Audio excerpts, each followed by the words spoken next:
गरमागरम वाफाळते असे सुरेख पोहे पाहून तुमचीही लाळ टपकली असेलच. पोहे म्हटलं की मेलेले उठून बसणाऱ्यांसाठी ही नाविन्यपूर्ण पाककृती. यात प्रमुख सामान म्हणजे लसणाची पात.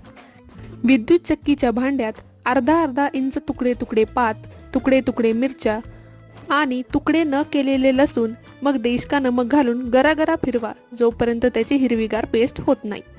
मग कडकडत्या तेलामध्ये जिरे मोहरी नाचवायचे.